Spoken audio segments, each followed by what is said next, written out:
الحمد لله الذي رضي لخير الأمم خير ہر طرح کی الأديان حمد و ثنا اللہ ہی کے أحمده لیے ہے سبحانه جس نے بہترین الملك امت کے لیے الواحد بہترین دین الديان پسند فرمایا۔ میں اس وأشهد کی أن حمد و ثنا لا کرتا ہوں، وہی إله إلا بادشاہ الله یکتا سب کو وحده بدلہ لا دینے شريك والا له ہے، اور میں گواہی دیتا ہوں حث کہ ایک اللہ کے عباده سوا کوئی على معبود سلوك نہیں، اس کا سبيل کوئی شریک الإحسان نہیں۔ وأشهد اس أن نے اپنے سيدنا بندوں کو احسان کے ونبينا راستے پر محمدا چلنے کی عبد الله ترغیب دی، ورسوله اور میں گواہی دیتا ہوں نهى کہ ہمارے عن سردار اور نبی الإيذاء محمد اللہ کے بالإفك بندے اور رسول ہیں، والبهتان جنہوں اللهم نے صل وسلم جھوٹ اور على عبدك ورسولك جھوٹ محمد اور بہتان باندھنے وعلى سے آله منع وصحبه فرمایا ہے اور تکلیف والتابعين دینے سے لهم منع کیا۔ بإحسان اے اللہ أما اپنے بعد بندے اور فاتقوا رسول الله محمد صلی عباد اللہ الله علیہ وسلم پر درود و واتقوا سلام نازل فرما، يوما اور ان کے ترجعون آل و فيه إلى اصحاب پر الله اور ان ثم تمام لوگوں پر توفى جو اچھے كل نفس طریقے سے ان کی ما پیروی كسبت کریں۔ وهم لا اما يظلمون بعد، واحذروا اللہ کے بندو، أسباب اللہ کا سخطه تقوی اختیار کرو وأنيبوا اور إليه اس دن سے ڈرو جس میں وتوكلوا تم عليه اللہ کی طرف لوٹائے تكن جاؤ لكم گے، پھر ہر العاقبة في جان کو الدنيا اس وفي کے کیے الآخرة کا پورا پورا بدلہ دیا أيها جائے گا المسلمون اور ان پر ظلم إن نہ في کیا السير جائے گا۔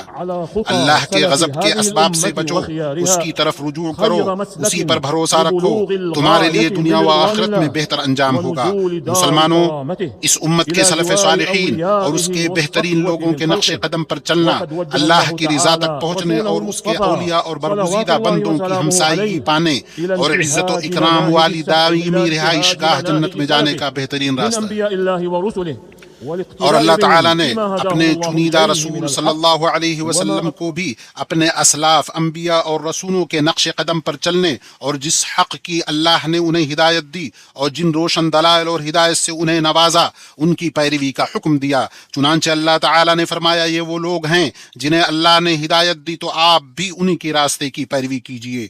ایمان والوں کے برگزیدہ افراد کی خوبصورت ترین صفات میں سے یہ ہے کہ وہ ہر راستے میں احسان کے طریقے پر چلنے کی پوری طرح کوشش کرتے ہیں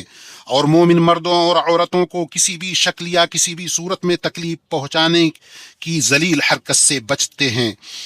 ان کو اس پر ابھارنے اور اس پر آمادہ کرنے والی چیز وہ اعلیٰ ادب اور بلند اخلاق ہے جس پر ان کے بلند و برتر رب نے ان کی تربیت کی اور بیان کیا ہے کہ اہل ایمان کے درمیان جو تعلق ہے وہ دین کی بنیاد پر بھائی چارے کا تعلق ہے، جیسا کہ اللہ تعالیٰ فرماتا ہے، بے شک مومن تو آپس میں بھائی بھائی ہیں۔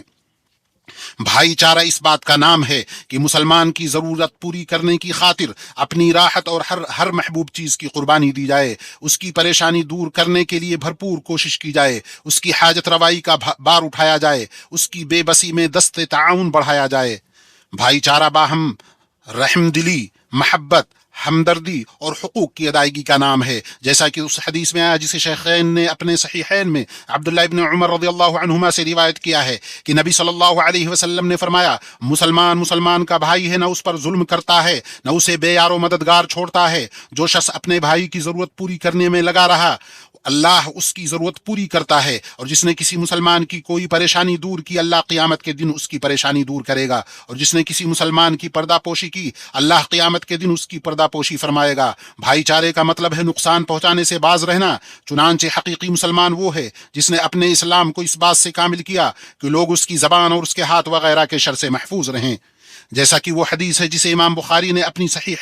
صحیح میں عبداللہ بن عمر بن العاص رضی اللہ عنہما سے روایت کیا ہے کہ رسول اللہ صلی اللہ علیہ وسلم نے فرمایا، مسلمان وہ ہے جس کی زبان اور ہاتھ سے مسلمان محفوظ رہیں، اور مہاجر وہ ہے جو ان چیزوں کو چھوڑ دے جن سے اللہ نے منع فرمایا ہے۔ اور جب زبان اور ہاتھ کے ذریعے تکلیف پہنچانے کے بے شمار راستے اور طرح طرح کی صورتیں ہیں جن کا احاطہ کرنا مشکل ہے، تو ان میں سب سے بدترین صورت وہ ہے جس میں زبان اور ہاتھ دونوں جمع ہو جائیں، جیسے کوئی شخص کسی مومن کو ایسی بری صفت سے موسوم کرے جو اس میں پائی ہی نہیں جاتی، اپنی زبان سے بھی کہے، ہاتھ سے لکھ ڈالے تاکہ ایذا رسانی مکمل اثر انداز ہو، اس کی ضرب کاری ہو اور اس سے دفاع مشکل ہو جائے۔ اسی لیے ہر اس شخص کے بارے میں سخت وعید اور شدید دھمکی سنائی گئی ہے جو کسی مسلم اور مومن کو تکلیف پہنچائے اور اس کے بارے میں ایسی بات کہے جو اس میں ہے ہی نہیں، جیسا کہ امام احمد نے اپنی مسند میں، ابو داؤد نے اپنی سنن میں، اور حاکم نے اپنی مستدرک میں صحیح سند کے ساتھ عبداللہ ابن عمر رضی اللہ عنہما سے روایت کیا ہے کہ رسول اللہ صلی اللہ علیہ وسلم نے فرمایا، جو شخص کسی مومن کے بارے میں وہ بات کہے جو اس میں نہیں ہے تو اسے جہنمیوں کے پیپ میں قید رکھا جائے گا یہاں تک کہ وہ اپنی کہی ہوئی بات سے نکل آئے۔ اور اس بات سے نکلنے کا مطلب یہ ہے کہ انسان اس سے توبہ کرے اور جس کے بارے میں جھوٹ کہا تھا اس سے معافی طلب کر لے۔ یہ سزا اس لیے ہے کہ اس پر دو طرح کے عذاب جمع ہو جائیں، جہنم کی آگ میں جلنا اور اہل جہنم کی پیپ سے اذیت محسوس کرنا۔ اللہ ہمیں اس سے اپنی پناہ میں رکھے۔ اللہ کے بندو، اذیت رسانی کے سنگین ترین اسباب میں سے ایک سبب جھگڑے میں ضد اور ہٹ دھرمی ہے۔ اسی لیے ضدی اور ہٹ دھرم جھگڑالو شخص اللہ کے نزدیک سب سے ناپسندیدہ لوگوں میں سے ہے، جیسا کہ رسول خدا صلی اللہ علیہ وسلم کی صحیح حدیث میں آیا ہے۔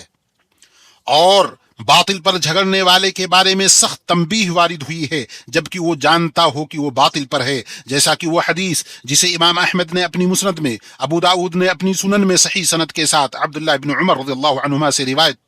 کیا ہے کہ رسول اللہ صلی اللہ علیہ وسلم نے فرمایا، اس میں الفاظ یہ ہیں: جو شخص باطل پر جھگڑا کرے جبکہ وہ جانتا ہو کہ وہ باطل پر ہے، وہ اللہ کے غضب میں رہتا ہے یہاں تک کہ وہ اس سے باز نہ آ جائے، یعنی جب تک وہ اس غلط کام کو ترک نہ کر دے جس میں وہ پڑا ہوا تھا۔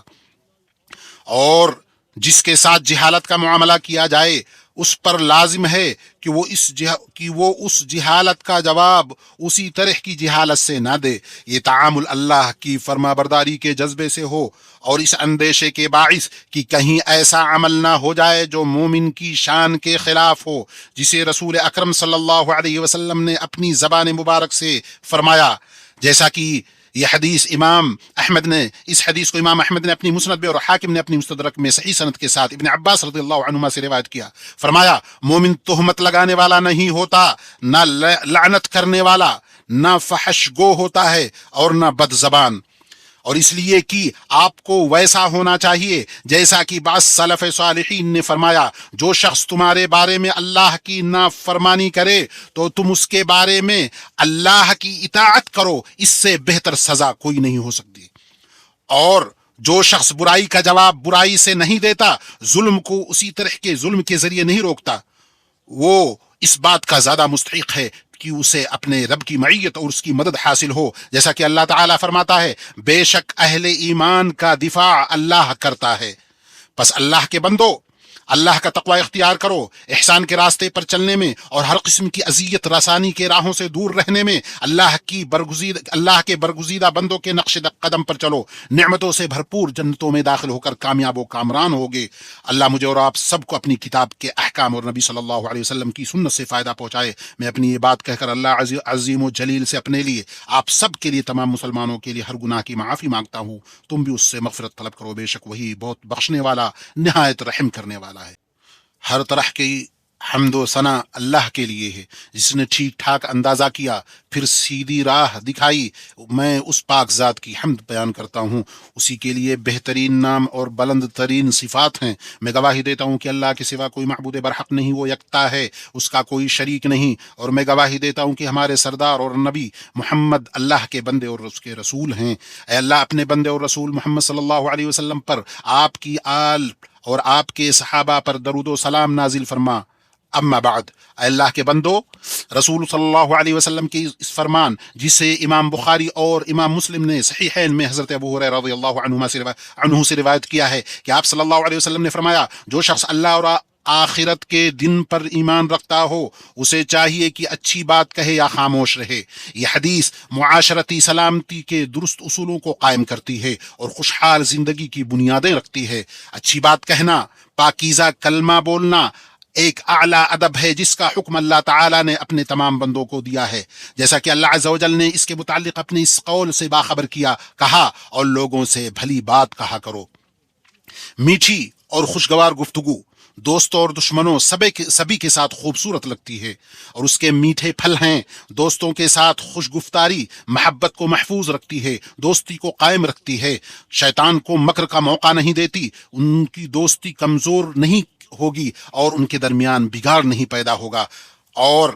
اللہ فرماتا ہے، میرے بندوں سے کہو کہ وہ بات کہیں جو سب سے بہتر ہو، بے شک شیطان ان کے درمیان فساد ڈالتا ہے۔ اور جہاں تک دشمنوں کے ساتھ اچھی بات کا تعلق ہے تو یہ ان کے دشمنی کی آگ کو بجھاتی ہے، ان میں محبت پیدا کرتی ہے، ان کی عداوت کو کم کرتی ہے، ان کے شر کو دور کرتی ہے۔ برائی کو اس طریقے سے دفع کرو جو بہترین ہو، پھر وہی شخص جس کے اور تمہارے درمیان دشمنی تھی ایسا ہو جائے گا جیسے وہ تمہارا گہرا دوست ہو۔ اور اچھی بات وہ راستہ ہے جو اللہ کی رضا حاصل کرنے، دائمی نعمت میں حصہ پانے کی طرف لے جاتی ہے، جیسا کہ رسول اللہ صلی اللہ علیہ وسلم نے بڑی واضح اور بلیغ عبارت میں فرمایا، قیامت کے دن مومن کی میزان میں اخلاق حسنہ سے بھاری کوئی چیز نہیں ہوگی۔ اللہ تعالی بے حیا اور بد زبان شخص سے نفرت کرتا ہے، اسے ترمذی نے روایت کیا ہے۔ اللہ کے بندو، اللہ سے ڈرو، ہمیشہ یاد رکھو کہ اللہ تعالیٰ نے تمہیں خوشخبری دینے والے، ڈرانے والے روشن چراغ پر درود و سلام بھیجنے کا حکم دیا ہے۔ اللہ تعالیٰ نے فرمایا، بے شک اللہ اور اس کے فرشتے نبی پر درود بھیجتے ہیں، اے ایمان والو تم بھی ان پر درود و سلام بھیجا کرو۔ اے اللہ اپنے بندے اور رسول محمد پر درود و سلام بھیج۔ اے اللہ ان کے چاروں خلفائے راشدین ابو بکر و عمر، عثمان و علی سے راضی ہو جائے۔ اے اللہ تو ان پر اسی طرح درود و سلام بھیج جیسا تو نے آل ابراہیم پر بھیجا، تو قابل تعریف اور بزرگی والا ہے۔ اے اللہ اپنے نبی صلی اللہ علیہ وسلم کے چاروں خلفائے راشدین ابو بکر و عمر اور عثمان و علی سے راضی ہو جا، اور تمام اہل بیت، صحابہ، تابعین اور آپ کے ازواج مطہرات امہات المومنین سے، اور جو ان کے نقش قدم پر قیامت تک چلے ان سے بھی راضی ہو جا، اور ہمیں بھی اپنے عفو کرم احسان سے ان کے ساتھ شامل فرما اے اکرم الاکرمین۔ اے اللہ اسلام اور مسلمانوں کو عزت عطا فرما، دین کی حفاظت فرما، اپنے موحد بندوں کی مدد فرما، مسلمانوں کے دلوں میں باہمی الفت پیدا فرما، ان کی صفوں کو متحد کر، ان کے حکمرانوں کی اصلاح فرما، ان کے کلمے کو حق پر یکجا فرما دے اے رب العالمین۔ اس ملک کو امن و امان والا اور پرسکون بنائے، اور تمام مسلم ممالک کو بھی۔ اے اللہ ہمارے ملکوں میں امان عطا فرما، ہمارے اماموں اور حکمرانوں کی اصلاح فرما، ہمارے امام و حکمران خادم حرمین شریفین کی حق کے ساتھ تائید فرما، اور انہیں نیک مشیر عطا فرما، انہیں ان کاموں کی توفیق عطا فرما جو تجھے پسند ہوں اور جن سے تو راضی ہو۔ اے دعا کے سننے والے، اے اللہ انہیں اور ان کے ولی عہد کو ایسے کاموں کو توفیق دے جو اسلام اور مسلمانوں کے لیے بہتر ہوں، جو ملک و ملت کے لیے دنیا و آخرت میں خیر کا باعث ہوں۔ اے وہ ذات جس کی طرف سب کو پلٹنا ہے، اے اللہ اس ملک کی حفاظت فرما، اسے ہر خیر سے مالا مال کر، ہر شر سے محفوظ رکھ، اور تمام مسلمان ممالک کو بھی اے اللہ مسجد اقصی کو محفوظ رکھ۔ اے اللہ فلسطین کے مسلمانوں کی حفاظت فرما، اے اللہ ان کی حفاظت سامنے سے، پیچھے سے، دائیں سے، بائیں سے، اوپر سے فرما، اور ہم تیری عظمت کی پناہ لیتے ہیں کہ وہ نیچے سے پکڑ لیے جائیں۔ اے اللہ ان کا مددگار، پشت پناہ